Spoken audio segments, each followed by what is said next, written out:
Okay, part two. Passenger side, curb side. We've got the rotor halfway off. This is a 2006 Jeeper Liberty. Rear brakes have never been done. You can see the amount of rust down below here, like this is coming out of off the rotor. Trying to get this thing off. The rust around the inner part of this, where the emergency brake shoes grab onto, there's a rust ridge and it's just not letting go. Like, I'm not worried about the rotor, I'm not worried about the shoes.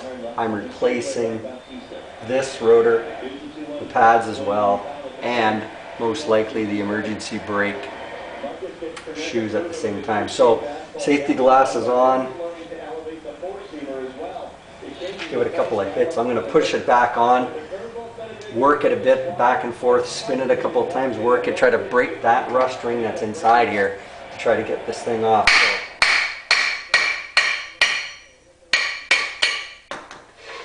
you can hear it. She'll come off to, just working it a little bit. But you can see that she just keeps grabbing.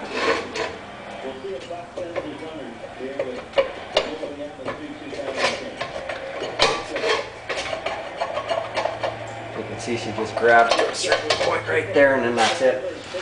Like I said, I'm not worried about any of these components. I'm going to bust them off anyway if I have to. This thing has to come off. And look at the rust on this upper edge here of this rotor.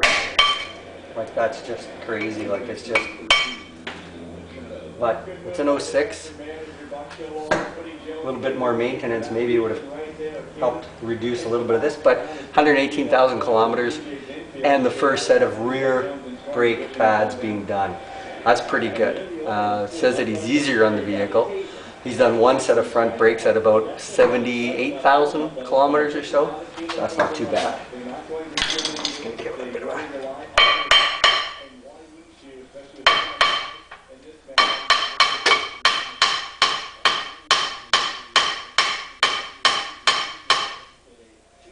solid, really solid. That's crazy. I can see where she's hanging up.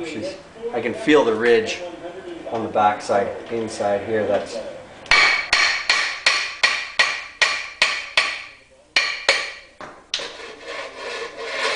just listen to it. Find that spot where things are a little looser. Just time and patience, man. Unfortunately, sometimes it's patience.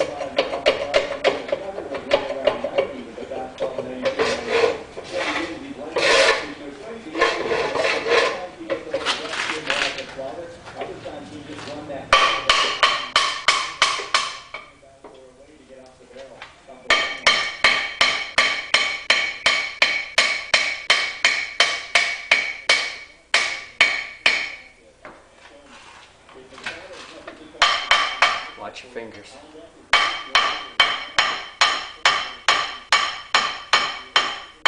Look at that. Look at that. I'm not sure how well you can see that, but look at the rust ridge here. This one's all busted off already. There's a ridge inside this part here of you can see the lines in the shoes.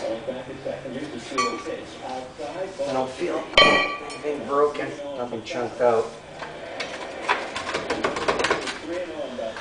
There we go. A little bit of dirt. I should be wearing my gloves, but I'm not because I lost them. I'll have to get some new ones. Caliper. No leaks. Check the dust boots here. Make sure that they're not cracked or anything like that. Make sure your sliders, look at that. Look at that. Look at that. That's perfect, isn't it? Look at that. Nice. And your mounting bolts, clean up that little bit of rust on the edges here. Maybe put a little bit of never sees on them. You got that. There we go. So it's basically put it back together. It's going to be really simple, really easy. And Blue Jays game is on. I could be watching the Blue Jays game. Instead, I'm helping you on YouTube, on my YouTube channel. Subscribe to me. Look at my other videos. I got some pretty cool stuff. If there's something else you need to know on your Cherokees, I know I made another video and it was blurry, it was pretty bad for the interior shifter. If there's something else you need to know, comment, send me a message. I can get this vehicle anytime and then rip it apart, so it's in pretty decent shape. I don't want to rip it apart if I don't have to, but this needed to be done. We did a basically a 14-hour drive down to the States and back, and pretty decent fuel economy. He said 3 tanks of gas there and back, plus a bunch of tooling around down there. Not bad for this thing, but there we go. Hope you enjoyed. If you have questions, I'll answer them. Leave some comments, suggestions. Thanks for watching, everybody. There we go. How's that? Rock and roll. I'm not sure if I said it. Did I say it? Did I say it? It's an 06. 06 Jeep Liberty. Rear disc brakes. Clean them up. Get them done. Everything else looks good. Check your shocks at the same time. Check your springs. Check your bumpers. Make sure everything looks good. Exhaust is fine. I mean, this thing's clean underneath, so he doesn't go off-road. Thanks for watching.